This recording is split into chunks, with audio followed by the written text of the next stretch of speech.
이번 주 우리가 묵상할 말씀은 사도행전 4장 8절부터 12절까지의 말씀입니다. 제가 이 말씀 읽어갈 때에 눈으로 따라와 주시기 바랍니다. 신약성경 192페이지 전후 사도행전 4장 8절부터 12절. 이에 베드로가 성령이 충만하여 이르되 백성의 관리들과 장로들아, 만일 병자에게 행한 착한 일에 대하여 이 사람이 어떻게 구원받았느냐고 오늘 우리에게 질문한다면, 여호와 너희와 모든 이스라엘 백성들은 알라. 너희가 십자가에 못 박고 하나님이 죽은 자 가운데서 살리신 나사렛 예수 그리스도의 이름으로 이 사람이 건강하게 되어 너희 앞에 섰느니라.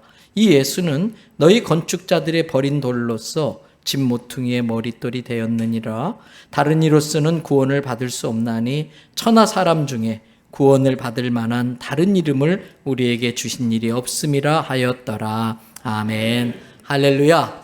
오늘 또 저와 여러분의 가정, 자녀, 그리고 하는 모든 일들마다 하나님의 돕는 손길이 함께 하시기를 주님의 이름으로 축복합니다. 제가 1년에 몇 번은 예수님을 믿는 믿음으로 우리가 얻는 구원에 관한 설교, 그리고 앞으로 약속하신 대로 재림하셔서 심판주로 오시게 될 예수님의 재림과 종말에 관한 설교를 1년에 몇 번씩 반복해서 합니다. 이미 잘 알고 있는 내용이기도 합니다만은 이 구원과 예수님의 재림, 종말의 주제는 너무나 소중한 주제이기 때문에 계속해서 몇 번씩 같은 내용을 설교를 하고 있는 겁니다. 오늘은 구원에 관한 말씀입니다. 여러분, 요즘 쇼핑가에 아주 핫 이슈가 있습니다. 그게 뭔지 혹시 알고 계신가요? 코로나19 바이러스로 인해서 애국 여행을 나가지 못하게 되지 않습니까? 그러다 보니까 공항 면세점에 해외에서 사온 아주 값비싼 명품들이 재고로 쌓여 있는 겁니다. 계속 이렇게 되면 재정의 부담도 있다 보니까 그것을 해소하기 위해서 해외 수입 명품을 재고 처리를 하고 있다고 합니다. 여러분, 많게는 50%나 절반 가격으로 판매를 한다고 해가지고 그것을 파는 인터넷 사이트가 마비가 되고, 또 어떤 백화점에서는 직접 그걸 판다고 그래 백화점에 사람들이 몰려들어서 난리가 아니라고 그래요. 아마 여러분들도 사신 분이 계시다면 잘 쓰세요. 살 땐 2개씩도 사서 하나 주시고요. 물론 명품은 좋은 거지요. 명품은 품질이 참 좋을 겁니다.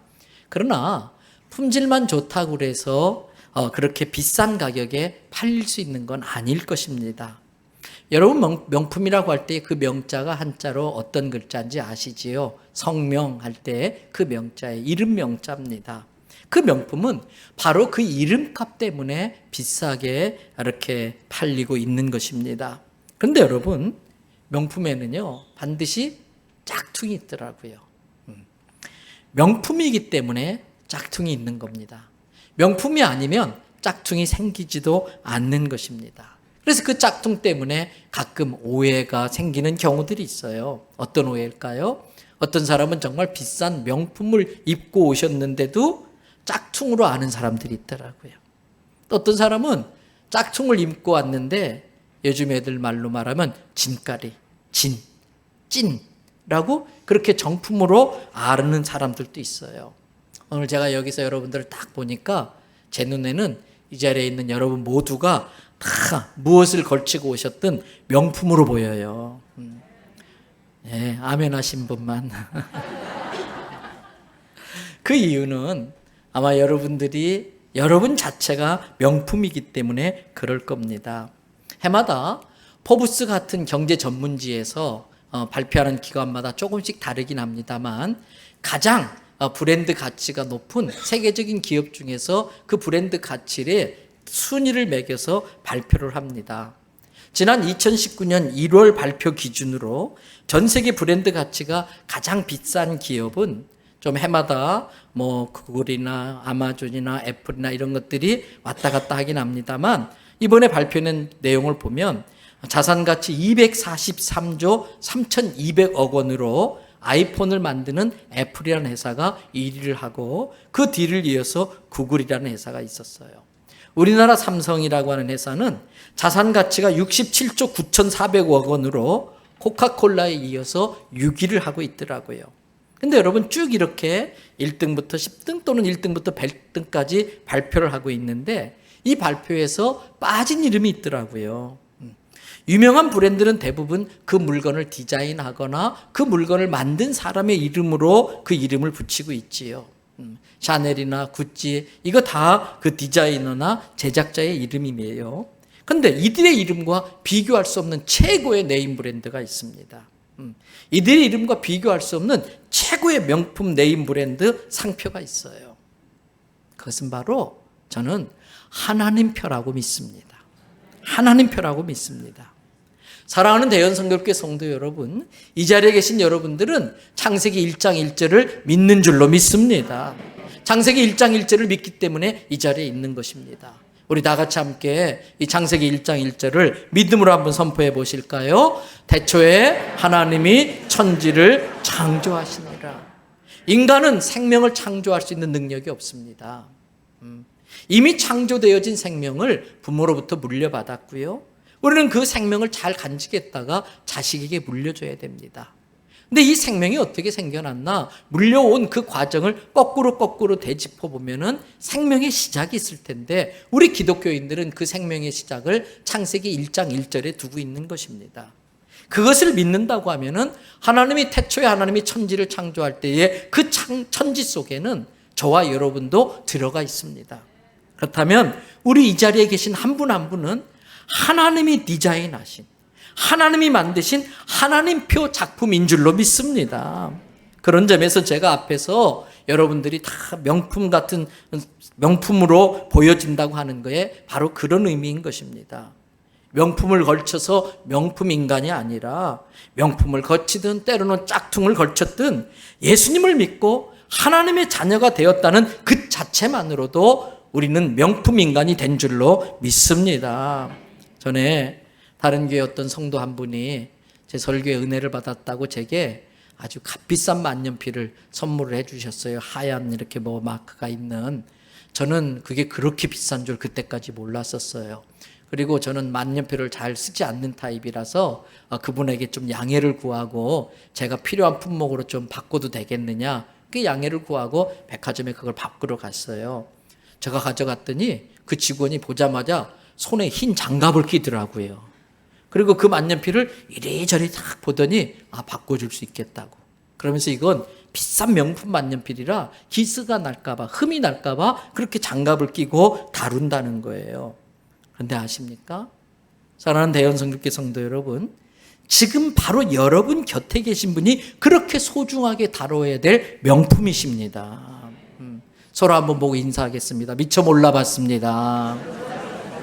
당신이 명품인 줄 몰랐었습니다. 당신이 그렇게 소중한 분인 줄 몰랐습니다.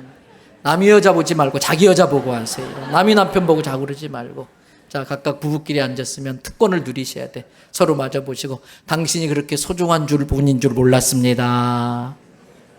앞으로 명품으로 모시겠습니다. 여러분, 명품 물건을 만들고 맨 마지막에 하는 작업이 뭔지 아세요? 명품 물건을 만들고 맨 마지막에 하는 작업. 그것은 라벨링 작업이에요. 옛날 어르신들은 일본식 발음을 따가지고 레떼루 그랬어요. 이름표 붙이는, 상표 붙이는 라벨링 작업이에요. 아무리 명품으로 만들었어도 상표가 붙어 있지 않으면 명품 대우를 받지 못해요. 이것이 상표의 힘, 브랜드의 가치인 것입니다. 여러분 뉴스 같은 데 신문을 통해서 OEM 방식이라고 하는 이야기를 많이 들으셨을 거예요. 오리지널 이퀴먼트 매뉴팩처링. 발음이 참 끝내주지요. 제가 이랬더니 우리 젊은 여집사 한 분이 목사님 그거 완전히 된장 발음이에요 그러더라고요. 이 앞글자를 따서 우리나라 말로 한다면 주문자 상표 부착 방식이라고 하는 제조 방식입니다. 무슨 말이냐면 아주 유명한 큰 회사들도 자기 공장을 갖고 있는 회사는 그렇게 많지 않다고 그래요. 그래서 자기 상표를 붙일 수 있는 물건을 디자인해가지고 하청을 주면은 그 물건을 만든 걸 납품받아서 품질이라든지 재질이라든지 디자인 원래대로 됐는지 검수를 해가지고 패스한 그 물건에다가만 상표를 마지막 붙임으로써 그 물건이 그 브랜드의 물건이 된다는 겁니다. 여러분 그 라벨링 작업, 그 상표의 위력이 얼마나 큰지 똑같은 공장, 똑같은 재료, 똑같은 디자인, 똑같은 기술자가 만들었어도 상표가 붙어 있지 않으면 제값을 받지 못해. 아무리 품질이 좋아도 상표가 붙어 있지 않으면 싸구려 취급을 받습니다. 그 상표에 그런 권세가 있는 겁니다. 그런데 우리 예수 믿는 사람들도 마찬가지입니다. 우리는 한때 마귀의 거짓말에 속아가지고 내가 그렇게 귀한 소중한 명품인 줄 모르고 산 적이 있었습니다. 함부로 나를 다룬 적이 있었고요. 마귀나 악한 것들에게 함부로 나를 내주어가지고 마음대로 장난치며 살았던 그러한 시절도 있었어요. 그런데 알고 보니 우리는 하나님이 직접 디자인하시고 하나님이 친히 창조하여 주신 하나님의 작품이라는 걸 알게 된 겁니다. 그러면 앞으로 다시는 싸구려 취급을 받지 않도록 하나님의 자녀라고 하는 이름표를 붙이는 라벨링 작업을 해야 돼요. 예수 이름표가 붙어 있어야 됩니다. 어떻게 우리에게 예수 이름표를 붙일 수 있나? 여러분, 우리가 잘 아는 요한복음 1장 12절에 그 방법이 나와 있습니다. 우리 같이 한번 읽어보실까요? 영접하는 자, 곧 그 이름을 믿는 자들에게는 하나님의 자녀가 되는 권세를 주셨으니, 예수 이름의 능력을 믿고 예수님을 자기 마음의 주인으로 영접하면 그때부터 그 사람은 너는 하나님의 자녀라고 하는 이름표를 붙여준다는 거예요. 이것을 성경에서는 인쳤다, 도장 꽝 찍었다, 도장 인자 써서 인쳤다 그래요. You are mine, 너는 내 것, 도장을 새겼다는 거예요. 여러분, 요한계시록 14장 1절에 이런 말씀 나옵니다. 또 내가 보니 보라, 어린 양이 시온산에 섰고 그와 함께 누가 서 있어요? 14만 4천이 서 있는데 그들의 이마에는 어린 양의 이름과 그 아버지의 이름, 하나님의 이름을 쓴 것이 있더라. 여기서 24만 4천, 여러분, 예수님도 명품이다 보니까 예수 짝퉁도 나오더는 거예요. 특별히 대한민국엔 짝퉁 예수가 많아요. 신천지 교주인 이만희를 비롯해가지고 자칭 예수라고 하는 이 짝퉁 예수가 많거든요. 근데 이 신천지에서 말하는 14만 4천은 숫자를 그대로 말해가지고 사람들을 미혹해요. 14만 4천에 들어와야 구원받을 수 있는데 넌 아직 헌금 덜해서 14만 4천에 못 들어왔어. 너는 아직 신천지로 많이 꼬셔오지 못해서 넌 못 들어왔어. 이런 식으로 14만 4천에 들려면 더 많이 열심히 내고 헌금도 많이 해야 돼. 이런 식으로 써먹는 거예요. 근데 원래 14만 4천은 그 뜻이 아닙니다. 이스라엘 지파의 12지파, 구약시대에, 그리고 신약시대에 예수님의 제자 12사도. 12와 12를 곱하면 어떻게 됩니까? 144가 되는 거예요. 거기에다가 엘레프라고 하는 히브리어에서 천이라는 숫자를 뜻하는 엘레프라고 하는 것을 곱하는데, 이 히브리 사람들의 개념 속에는 이 엘레프가 천이라는 숫자적 개념보다는 셀 수 없는 많은 수, 무한수, 그런 개념이 있어요. 그래서 구약의 12지파와 신약의 12사도를 곱해서 144에다가 완전수 2개 곱한 144에다가 이렇게 셀 수 없는 의미를 담은 엘레프를 곱해가지고 14만 4천을 만들었는데, 이것의 원래 의미는 너무 많아서 셀 수 없다. 그래서 그것은 본래 의미는 구약과 신약의 구원받은 성도들의 숫자인 것을 깨닫기 바랍니다. 그래서 이미 예수님을 믿은 이 자리에 계신 여러분들은 14만 4천에 들어가 있는 걸 믿으시기 바랍니다. 그런데 마지막 날에 사도 요한이 주님이 보여주신 환상으로 그 사람들을 본 거예요. 14만 4천이라는 셀 수 없는 무지개하게 많은 구원받은 사람들이 시온산에 어린 양 앞에 딱 서 있는데 가만히 보니까 이마마다 다 사인이 있는 거예요. 베토벤이 작품을 쓰고 나면 걷다가 싹 사인하는 것처럼, 피카소가 그림을 그리고 나면 쫙 사인을 하는 것처럼 그 사람들 이마에 다 사인이 있는데 어린 양 예수 그리스도의 사인과 그 아버지 하나님의 이름이 인쳐져 있더라는 거예요. 여러분, 그렇습니다.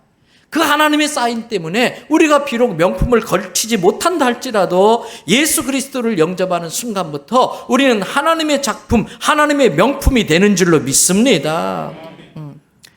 왜 예수 그리스도의 이름을 걸치게 되면 예수 그리스도의 이름이 그렇게 우리를 명품으로 만들까요? 그 예수 그리스도의 이름에 있는 권세 때문에 그렇습니다. 예수 그리스도라는 이름에 하나님이 주신 권세 때문에 그렇습니다. 어떤 권세인지 보실까요? 빌립보서 2장 9절부터 11절의 말씀이에요. 그러므로 하나님이 예수를 지극히 높여 모든 이름 위에 모든 이름들보다 뛰어난 이름을 주셨는데 10절 하늘에 있는 자들과 땅에 있는 자들과 땅 아래에 있는 자들로 모든 무릎을 그 예수의 이름에 무릎 꿇게 하셨다는 거예요. 그래서 그들로 하여금 11절 예수 그리스도를 주라고 시인함으로써 그 예수 그리스도를 보내서 우리를 구원하신 하나님께 영광을 돌리게 하려고 예수 그리스도 이름에 모든 샤넬이든 루이비통이든 황제든 대통령이든 하늘에 있는 자들과 땅에 있는 자들과 땅 아래에 있는 모든 자들의 무릎을 그 예수 이름 앞에 무릎 꿇게 했다는 겁니다. 여러분 그렇습니다. 예수 그 이름에 권세가 있습니다. 예수 그 이름에 능력이 있습니다. 예수 그 이름에 최고의 브랜드 가치가 있습니다. 이 예수님의 이름을 부르는 자는 누구든지 구원받는다 했습니다. 여러분 온 세상에 명품을 다 걸쳤다 할지라도 예수 그리스도의 이름이 없다면 아무것도 아닙니다. 한때 주먹으로 세계를 제패했던 헤비급의 황제 무하마드 알리가 있지요. 2016년에 이렇게 세상을 떴습니다만 그가 말년에 많이 두들겨 패기도 했습니다만 자기도 시합 중에 많이 얻어맞다 보니까 문제가 생겨서 파킨슨씨 병으로 굉장히 고생을 했어요. 걸음도 제대로 못 걸고 이렇게 벌벌 떨면서 그가 임종하기 얼마 전에 기자들이 그에게 인터뷰했어요. 어쩌다가 이렇게까지 됐습니까? 안타까운 뜻이 물어봤는데 무하마드 알리는 담담하게 이렇게 대답을 했습니다. 제가 이 병에 걸린 것은 하나님이 사람보다 강하다는 걸 입증하기 위해서입니다. 그랬다는 거예요. 여러분 세계를 제패할 만한 그 강한 힘이 시간이 흐르니까 아무 소용이 없어요. 우리가 명품으로 걸치고 있는 것들 그것은 결국은 쓰레기가 됩니다. 시간이 흐르면 없어집니다. 그러나 예수 그리스도 그 이름의 능력은 무궁한 줄로 믿습니다. 예수 그리스도의 그 이름의 권세는 영원토록 변함이 없는 줄로 믿습니다. 그래서 예수의 이름이야말로 진정한 명품인 것입니다. 예수라는 이름의 뜻이 뭡니까? 구원한다, 영생을 얻게 한다, 그런 뜻입니다. 여러분 늘 잊지 말아야 됩니다. 제가 자주 말씀드리지요. 잊어서는 안 되는데 잊고 사는 것 세 가지가 있다. 내가 받은 은혜를 잊고 산다. 아니에요. 베푼 은혜는 잊어버리고 받은 은혜는 새겨 살아야 돼요. 또 내가 지은 죄 잊고 살아요. 내가 지은 죄 잊고 사다 보니까 늘 자기가 의로운 줄 알고 교만해지기 쉬워요. 그리고 세 번째 잊고 사는 게 있어요. 나도 언젠간 죽는다. 그것도 내가 생각한 것보다 빠른 시간 안에 때로 어떤 사람은 갑자기 죽을 수도 있다. 이거 잊어버리고 살아요. 잊어버리면 안 됩니다. 근데 우리가 그렇게 죽음 앞에 서면 어떻게 되는가? 잘 아시는 말씀 히브리서 9장 27절에 한 번 죽는 것은 사람에게 정해진 것이다. 그 후에는 하나님의 심판이 있다는 거예요. 누구도 이 심판에서 자유로울 수 없어요. 그 사람이 인정하든 인정하지 않든 지옥은 있습니다. 이것은 진리입니다. 왜 이것이 진리입니까? 거짓말할 수 없는 하나님의 말씀인 성경에 지옥이 있다고 말씀하고 있기 때문에 지옥이 있다는 이것은 진리입니다. 여러분 옛날에 어릴 적에 동네 형들이나 나이 많은 삼촌 쫓아다니면서 꽁사냥 따라다녀 본 적이 있습니까? 우리 남자분들은 그런 경험이 시골서 사신 분들은 있을 거예요. 근데 참 재밌어요. 이 꽁이 허드득 날아가면 되는데 당황하면 날개짓 하는 걸 잊어버려요. 그래서 막 쫓기다 보면 막 급하게 막 도망 다니다가 안 되겠다 싶으면 자기 머리를 덤불 속에다 푹 쳐박고서 꽁 없다 그러고 있어요. 몸뚱아리는 다 들어놓고 머리만 쳐박아 놓고 사냥꾼 안 보인다고 잘 숨은 자를 꽁 없다 그러고 있어요. 마찬가지입니다. 우리들 중에도 지옥 없다 그러는 사람이 있어요. 아무리 그 사람이 지옥이 없다고 해도 성경에 지옥이 있다고 하면 있는 겁니다. 그래서 누구나 죽으면 천국 아니면 지옥입니다. 성경은 세상 끝날에 지옥에 간 사람들의 모습을 우리에게 알려줘요. 가지 말라고. 마태복음 13장 49절 50절에 나오는 말씀, 세상 끝에도 이러하리라. 천사들이 와서 의인 중에서 악인들을 갈라내요. 다 갈라내가지고 어떻게 하느냐. 50절 영원히 꺼지지 않는 유황불, 그 뜨거운 계속 풀무질, 계속해서 부채질하는 활활 타오르는 그 풀무불에 던지는데 얼마나 끔찍스러운 고통인지, 얼마나 그 고통이 끔찍스러운지 거기서 뭐라고 되어 있어요? 울며 이를 간다. 그래서 지금도 지옥에는요, 두 가지 소리. 너무 고통스러워서 이를 빠드득 가는 이 가는 소리. 그리고 두 번째 소리. 그때 아내가 교회 가자고 할 때 교회 갈 걸. 그때 친구가 예수 믿자고 할 때 예수 믿을 걸. 내가 그 말을 우습게 여기다가 이 지경이 됐구나 후회하는 껄껄거리는 소리가 지옥에 가득하다는 거예요. 여러분, 인간은 누구나 다 죄인이지요. 스스로 자기를 구원할 수 없어요.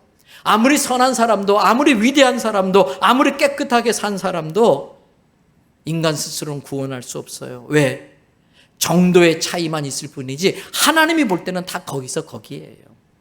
우리 사람들이 볼 때는 이거는 큰 죄, 작은 죄, 이건 더 나쁜 죄, 이건 덜 나쁜 죄 그러지만 하나님 기준으로 볼 땐 다 거기서 거기에요.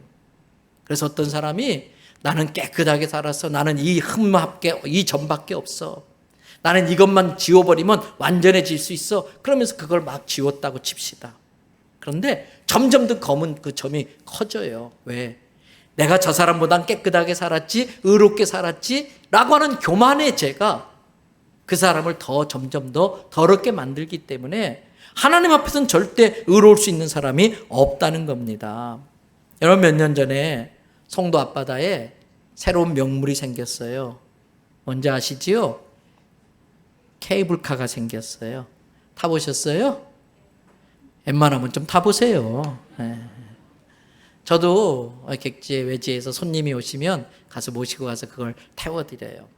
그런데 주말에 가면 사람이 얼마나 많은지 그 많은 케이블카가 매달려 있는데 거기에 사람들이 꽉꽉 차 있어요. 그거 타고 갈 때마다 마음이 쫄여요. 다 검사했다고 하지만 다 계산해가지고 튼튼하게 쇠밧줄로 만들었다고 하지만 그래도 끊어질 수 있을 텐데 이렇게 타고 가다가 중간에 끊어지면 어떻게 되지? 바다로 다 떨어지는 거예요. 근데 한번 여쭤보겠습니다.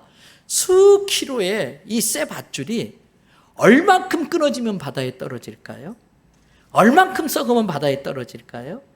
한 1m, 10m 썩어서 끊어지면 떨어집니까?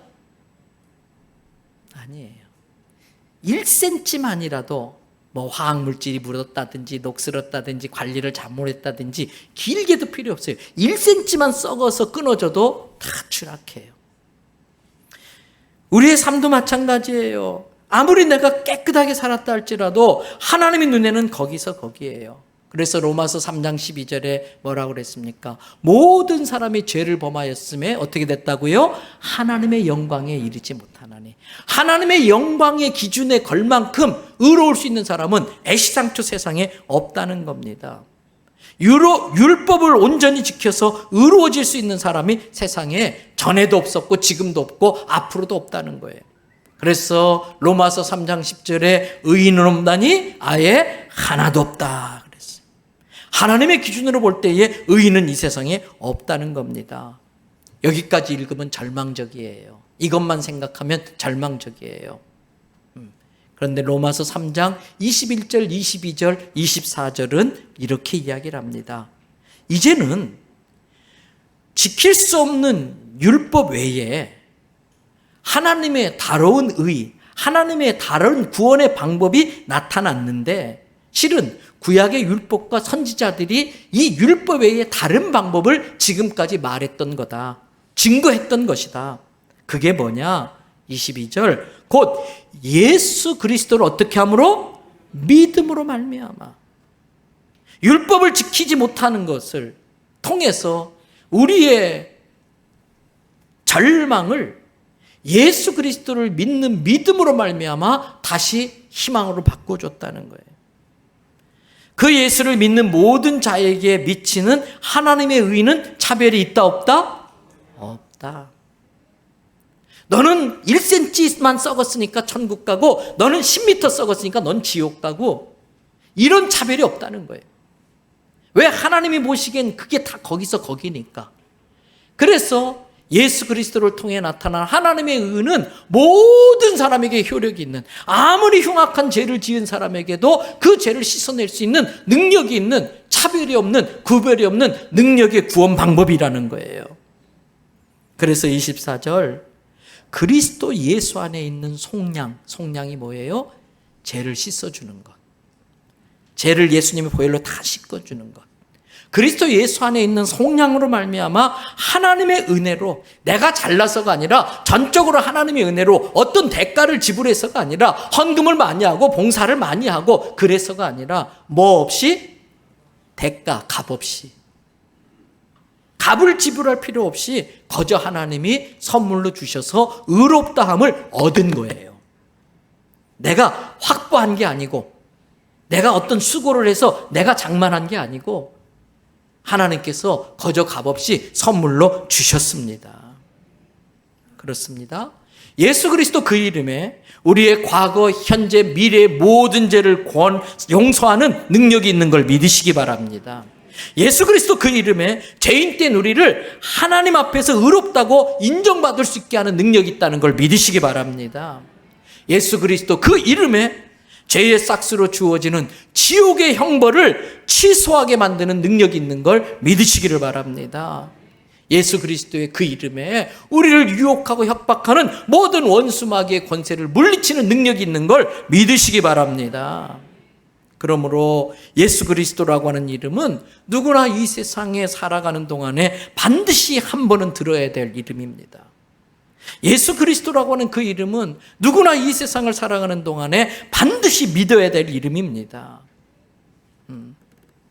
누구나 이 세상에 살아가는 동안에 꼭 한 번은 불러야 될 단어가 있다면 그건 예수 그리스도라고 하는 이 예수님의 이름인 줄로 믿습니다. 성경은 말합니다.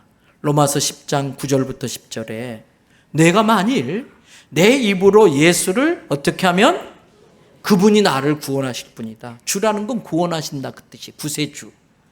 그분만이 나를 구원할 수 있다는 걸 내 입으로 시인하며, 또 하나님께서 내 죄를 대신해서 그분을 십자가에 죽게 함으로 내 죄가 용서받을 수 있는 길을 마련해 주셨고, 죽은 상태로 놔두신 것이 아니라 생명을 지으실 수 있는 그 능력으로 예수를 다시 살림으로 말미암아 그 예수를 믿는 자에게도 영생을 주신다고 하는 것을 내가 마음에 믿으면 어떻게 된다? 구원을 얻으리라. 할렐루야.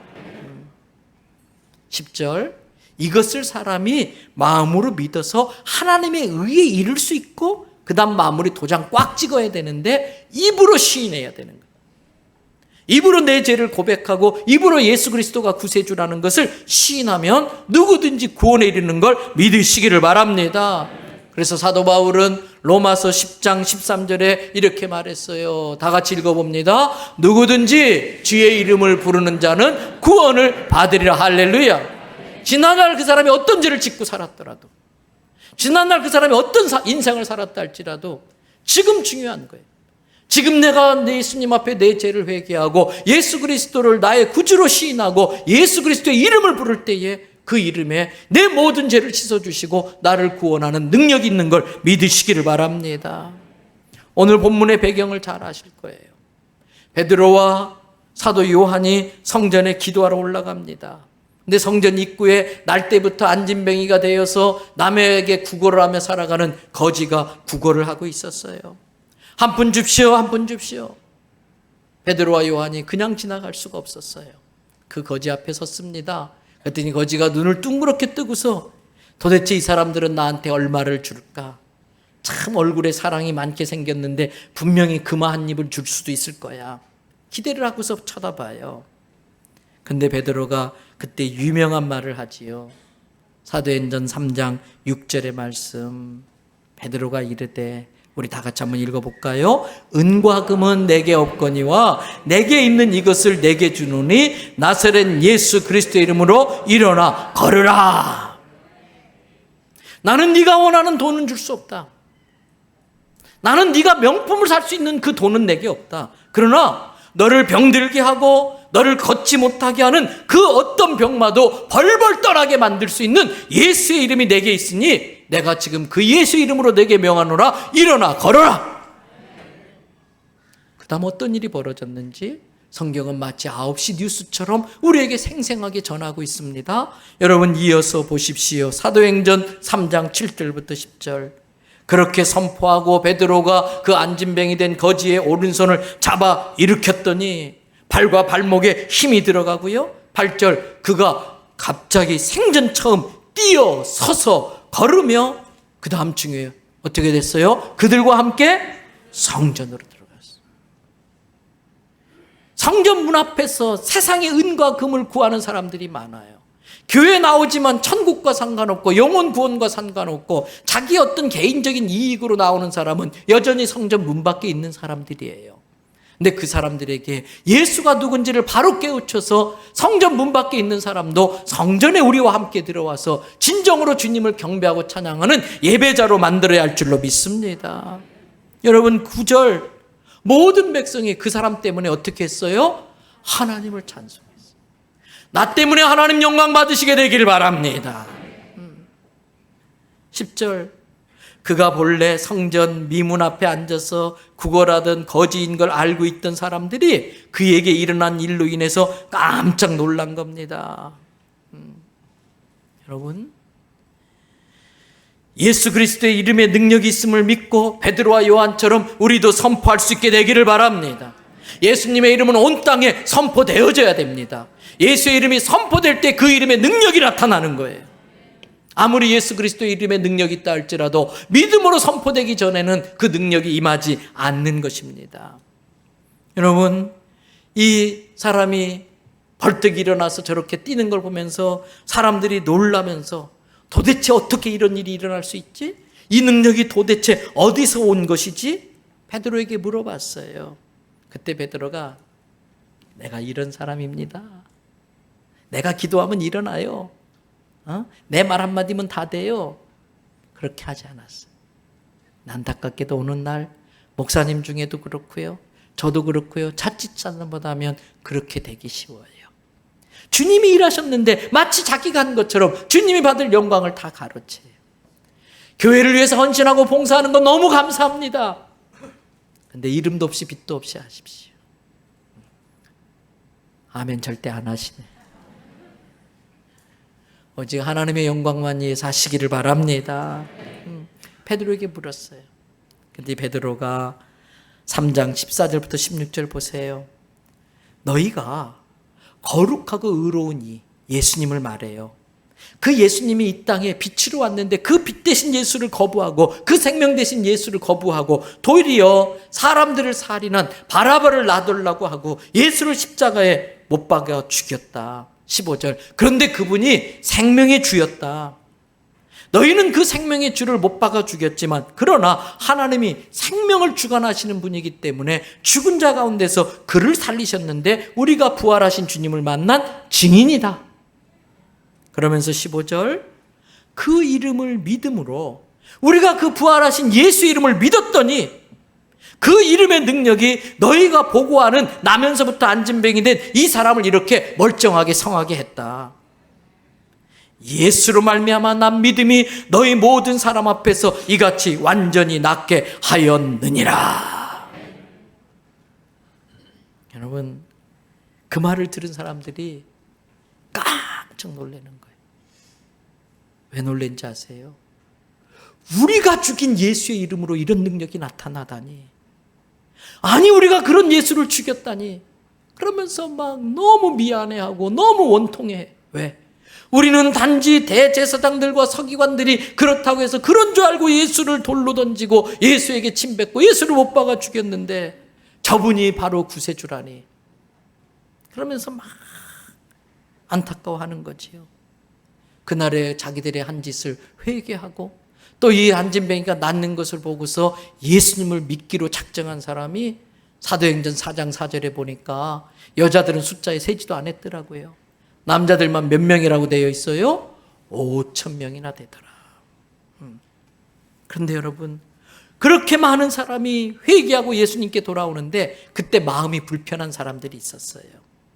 그 소문이 퍼지면서 많은 사람들이 예수님 믿게 되는데 그 소문을 막아야 하는 사람들이 생겨났어요. 어떤 사람들일까? 사도행전 4장 1절 2절에 그 사람들이 나와요. 사도들이 백성에게 말할 때에 제사장들과 성전 맡은 자와 사두개인들이 이르되 예수 안에 죽은 자의 부활이 있다고 백성을 가르치고 전함을 어떻게 했다? 싫어했어. 예수 그리스도가 부활해서 생명의 주가 됐다는 게 사람들에게 전해지는 것이 싫은 거예요. 이 시대도 똑같습니다. 우리가 전도하려고 하면 예수 안 믿는 사람은 그게 괜히 싫어요. 자기들한테 피해되는 것도 없는데 괜히 싫어서 막 회방해요. 왜 그런지 아세요? 그 뒤에 사탄이 역사하니까 그런 거예요. 전도는 영적인 문제이기 때문에 그렇게 핍박하고 싫어하는 겁니다. 그래서 관리들과 장로들과 서기관과 대제사장 안나스와 가야바를 비롯한 대제사장 문중들이 베드로와 요한 사도들을 잡아다 놓고 치조를 하는 거예요. 그들이 가장 먼저 했던 치조 질문이 뭔지 아세요? 7절에 나와요. 너희가 무슨 권세와 누구의 이름으로, 이름을 물어봐요. 무슨 권세와 누구의 이름으로 이런 일을 행하였느냐? 사랑하는 대연성교회 성도 여러분, 우리들에게도 이 세상 사람들이 이런 질문하게 만들어야 돼요. 너희가 도대체 무슨 권세와 누구의 이름으로 그렇게 살 수 있느냐? 어떻게 그 지경에서 감사할 수 있니? 어떻게 그런 상황 속에서 기뻐할 수 있니? 어떻게 그런 자를 용서해 줄 수 있니? 어떻게 그렇게 절망의 상황에서도 또 희망을 품고 다시 일어설 수 있니? 궁금하게 만들어야 돼요. 그때의 성령으로 충만한 베드로가 그들에게 그 궁금증을 풀어주면서 이렇게 말합니다. 10절에 보십시오. 너희와 모든 이스라엘 백성들은 분명히 알아라. 내가 말해줄 테니 똑똑히 들어라. 너희가 십자가에 못 박아 죽인, 그러나 하나님께서 생명의 능력으로 죽은 자 가운데 살리신 나사렛 예수 그리스도의 이름으로 이 사람이 건강하게 되어 너희 앞에 이렇게 서 있다. 우리한테 물어볼 때에 아주머니, 나도 실은 아주머니처럼 갈라쓰려고 했었어요. 선생님, 나도 선생님처럼 내 인생 끝내고 싶었던 적이 있었어요. 너무 힘들어서 다 포기하고 싶을 때가 있었어요. 근데 우리 직장 동료 중에 더현성결교회 집사님이 있었는데 내가 마지막 지푸라기 잡는 심정으로라도 그 집사님이 하도 권하길래 내가 교회를 나갔는데 그때부터 내가 예수님 믿고 이렇게 항상 기뻐하며 범사에 감사하며 살 수 있는 행복한 삶을 살고 있어요. 할렐루야. 이렇게 대답할 수 있어야 돼요. 예수 그리스도의 능력이 내 인생을 고쳤습니다. 예수 그리스도의 이름의 능력이 내 삶을 이렇게 변화시켰습니다. 내가 예수 믿고 이렇게 달라졌습니다. 나를 아는 사람들이 내가 어떻게 이렇게 달라졌는가 궁금하게 만들고 그렇게 물어보게 만들고 그렇게 대답할 수 있어야 돼요.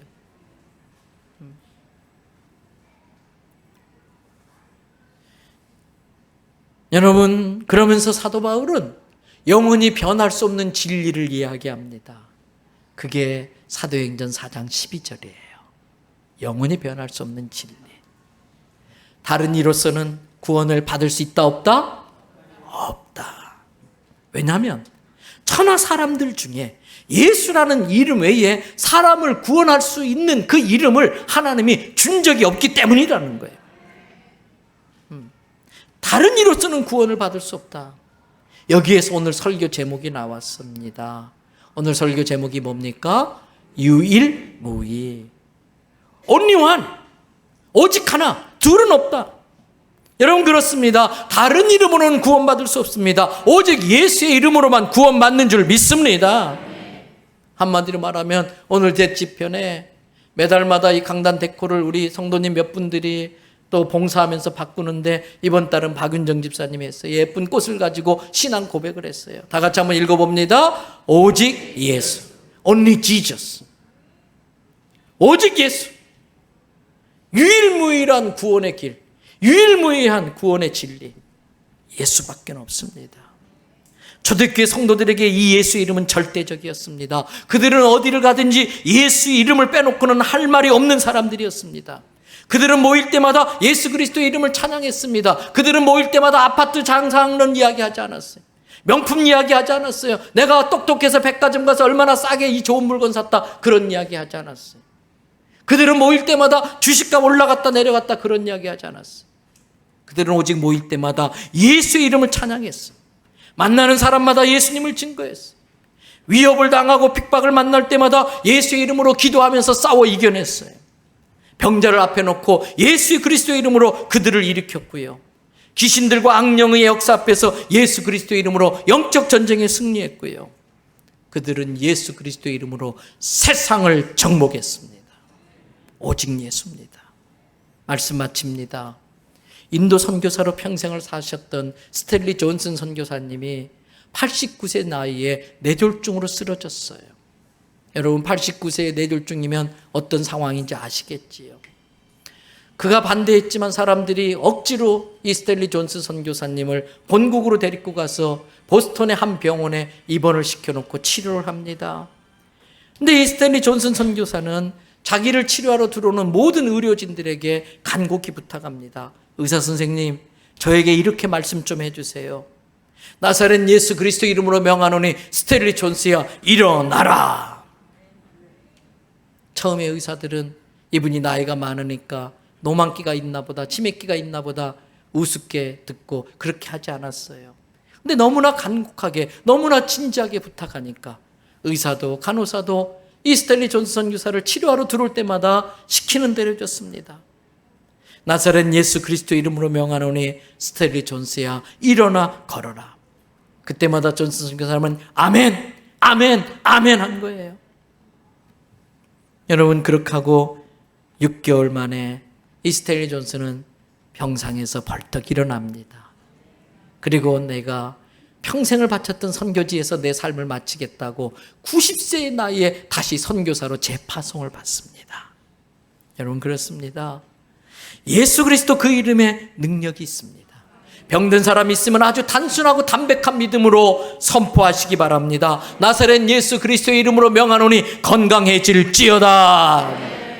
여러분, 예수님을 아직도 모르고 고통 중에 사는 사람을 만난다면 단순하고 담백한 믿음으로 선포하시기 바랍니다. 예수님을 믿으시기 바랍니다. 예수님을 믿으면 예수님이 다 해결해 주십니다. 여러분, 그동안 우리는 능력의 이름, 예수 이름을 갖고 있으면서도 그 이름을 쓰지 않고 살았던 건 아닐까 생각을 해봅니다. 우리에게 능력의 이름, 예수의 이름이 있음에도 불구하고 그 이름을 선포하지 않다 보니까 정말 하나님 살아계실까? 정말 하나님의 능력이 하나님일까?